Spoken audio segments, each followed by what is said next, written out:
Good morning student, मैं Pramod Kumar Gupta, chemistry teacher, आपका YouTube channel में स्वागत है। बच्चों, क्लास 12th की केमिस्ट्री के रासायनिक बलगति चैप्टर में आज हमारा 8वां लेक्चर है, जिसमें बच्चों आज का टॉपिक है द्वितीय कोट की अभिक्रिया, सेकंड ऑर्डर ऑफ रिएक्शन।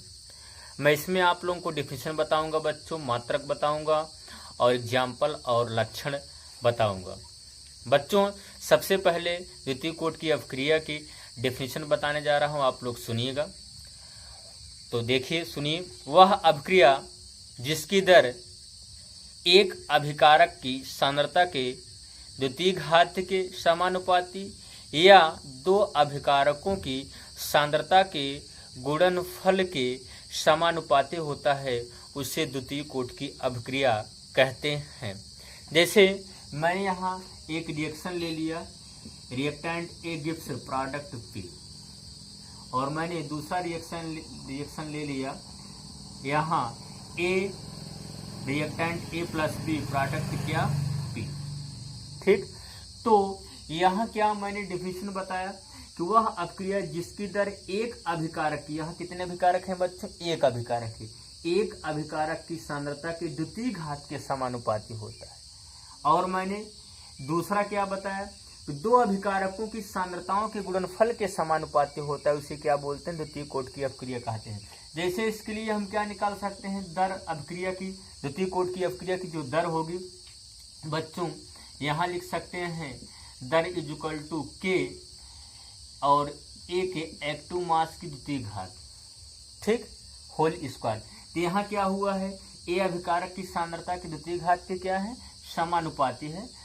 समानुपाती कांस्टेंट, मतलब समानुपाती हटाने के लिए यहाँ पर क्या लगाया गया कि कांस्टेंट लगाया गया, जिसे रेट कांस्टेंट कहते हैं। ठीक, अब यहाँ अगर हम लेंगे इस अभिक्रिया के लिए, सेकंड रिएक्शन के लिए, तो दर बराबर क्या हो जाएगा? के और ए का एक्टिव मास इंटू क्या हो जाएगा? बी का एक्टिव मास। मैंने आप लोग को यही बताया कि वह अभिक्रिया जिसकी दर एक अभिकारक की सांद्रता के द्वितीय घात के समानुपाती होता है, या मैंने क्या बताया? दो अभिकारकों की सांद्रताओं के गुणनफल के समानुपाती होता है, उसे द्वितीय कोट की अभिक्रिया कहते हैं।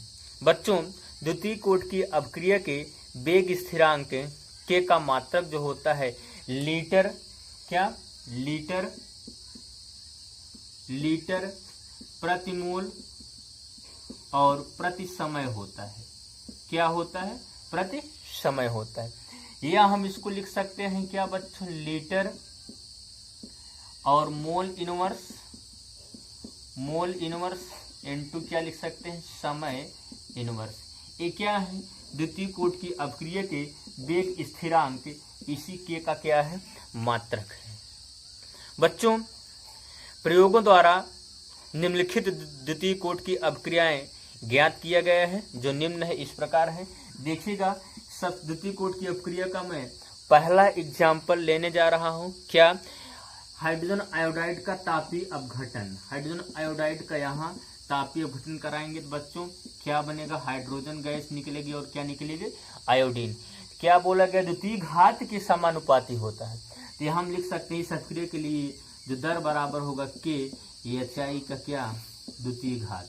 ठीक, अब मैं यहाँ दूसरा एग्जाम्पल लेने जा रहा हूँ, एथिल एसीटेट का क्षारीय अपघटन की अभिक्रिया। वह भी क्या है? द्वितीय कोट की अभिक्रिया है। तो यहाँ CH3CO C2H5 एथिल एसीटेट है। एथिल एसीटेट का क्षारीय सोडियम हाइड्रोक्साइड के द्वारा बच्चों हम जल अपघटन कराते हैं, तो सोडियम एसीटेट का निर्माण होता है और एथिल एल्कोहल का निर्माण होता है।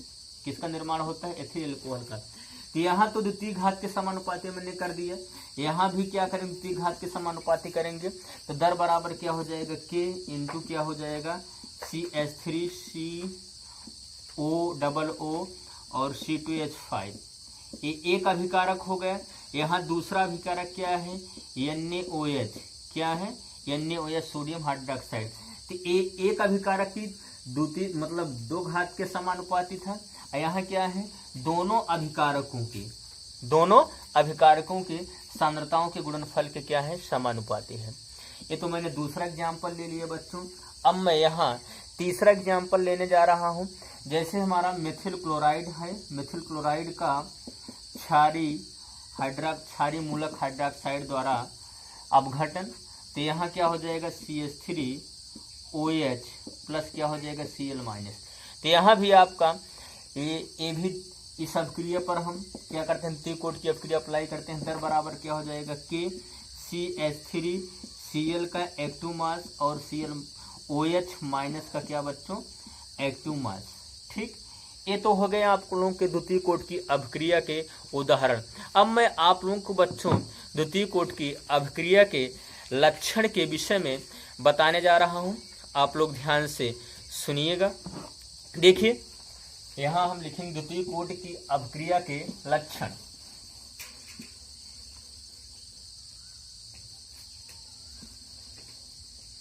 द्वितीय कोट की अभिक्रिया के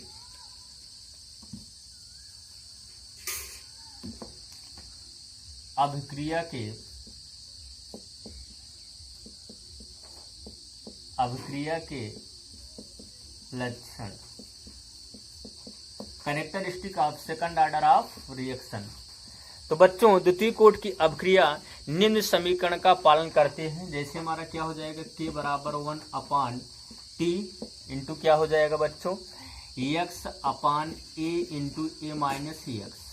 ठीक, ये क्या है, द्वितीय कोट की अभिक्रिया का समीकरण। तो द्वितीय कोट की अभिक्रिया निम्न समीकरण का पालन करते हैं, जहाँ के क्या है वेग स्थिरांक, T क्या है टाइम है, X क्या है सांद्रता में कमी है, A into A minus X क्या है T समय पर सांद्रता में क्या है कमी है। ये तो मैंने आप लोगों को पहला लक्षण बताया। दूसरा लक्षण क्या है बच्चों, द्वितीय कोट की अभिक्रिया के वेग स्थिरांक अभिकारकों की सांद्रता व्यक्त करने की यूनिटों पर निर्भर करती है। उन दोनों में क्या था, निर्भर नहीं करती थी। द्वितीय कोट की अभिक्रिया में क्या है, अभी द्वितीय कोट की अभिक्रिया का जो वेग स्थिरांक K का मान होता है, किसका वेग स्थिरांक K जो होता है, वो बच्चों अभिकारकों की सांद्रता व्यक्त करने की यूनिटों पर निर्भर करता है।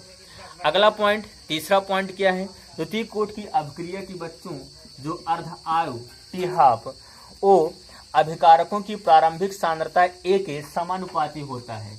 तो हम कह सकते हैं T हाफ बराबर क्या हो जाएगा बच्चों, यहाँ 1/K इंटू क्या A। ये क्या है, अभिकारक की प्रारंभिक सांद्रता की क्या है, समानुपाती है। द्वितीय कोट की अभिक्रिया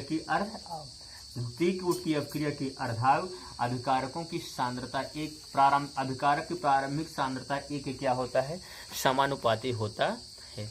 बच्चों ये हो गया आप लोगों को द्वितीय कोट की अभिक्रिया। मैं आप लोगों को अगले लेक्चर में तृतीय कोट की अभिक्रिया की परिभाषा और वेग स्थिरांक का मात्रक, उदाहरण और लक्षण बताऊंगा। Thank you. जय हिंद, जय भारत।